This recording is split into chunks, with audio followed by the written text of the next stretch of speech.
Nintendo just posted new numbers and the Switch 2 is moving pretty fast. It sold 5.54 million units in the latest quarter. It's only been out a few months, and it's already pushing numbers that other consoles hit after a year. Nintendo's own reports show 4.5 million units sold between July and September. That brings the total to 10.36 million by the end of the month. That means 10 million units sold in less than half a year. That's a strong launch no matter how you look at it. They already raised their forecast for the rest of the year. They expect the minimum to keep going through the holidays. Demand's higher than what they planned for, and Nintendo usually plays it safe when they talk about their projections, so they're saying it's selling well is actually selling well. They're planning to produce 25 million units by the end of 2026. That's not a small number. You don't plan production like that unless you know sales are consistent. They're trying to make sure shelves stay stocked before another shortage happens. When you look at the PS5 launch, it's not even close. Sony moved around 3 million in the second quarter. Nintendo's nearly double that with a system that doesn't even compete on specs. That tells you power isn't what sells systems anymore. The original Switch hasn't slowed down either. It's sitting at 154 million sold as of September.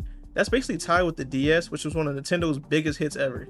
Two consoles from the same company running strong at once is something you see often. There's talk that the Switch family could eventually pass the PlayStation 2. The PlayStation 2 is still at the top with around 160 million sold, but the gap's kind of closing. At this rate, it could happen sooner than people think. Nintendo's whole strategy hasn't changed. They don't chase graphics or power, they just focus on making games people actually want to play. It's simple and it keeps working. Still, the hardware is already showing limits.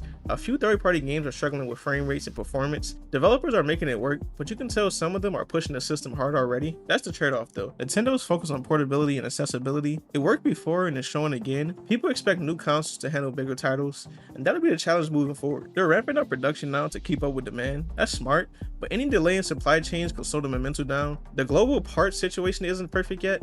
Nintendo knows better than anyone. The price might be an issue later on. It's higher than the original. People don't care right now because it's new, but that might change once the excitement fades. And when you find out who's really buying, that's when you find out who's really buying for the long run. What's different about Nintendo is that both consoles are still selling at once. The old one didn't die when a new one came out. Fans are still buying both. That kind of loyalty doesn't happen with most companies. The only long-term problem could be developer support. Some studios might not want to spend extra time optimizing for weaker hardware. That could make the library thinner in a few years. But right now though, the Switch 2 is doing great. 10 million sold in less than 6 months is actually huge. Nintendo's not fighting Sony or Microsoft head on. They're doing their own thing again and it's working. Xbox and PlayStation are building online ecosystems. Nintendo's just making consoles and games that sells themselves. That's what people want right now, something easy to use. When you look at how DS and Wii formed years ago, this feels the same. They're back in that kind of rhythm. Every time they hit, they ride it for years. It's not luck. They hit the market at the right time. People are tired of expensive systems that still struggle to get stock. Nintendo showed up with a cheaper one that just works. The question now is how long can they keep it up? Every console slows down eventually. If they keep steady first party drops, they'll be fine. If they don't, the curve kind of flattens a little bit. But they usually manage their timelines better than anyone else. They don't rush new consoles, they stick with one till it's fully run its course, and that's why the Switch lasted as long as it did. You can expect new versions of the Switch too. They will drop new colors or bundles like always. That keeps up attention, it always boosts sales again. But right now, Nintendo's in control. They don't need to prove anything. They just need to keep doing what they're already doing. The hype might calm down later,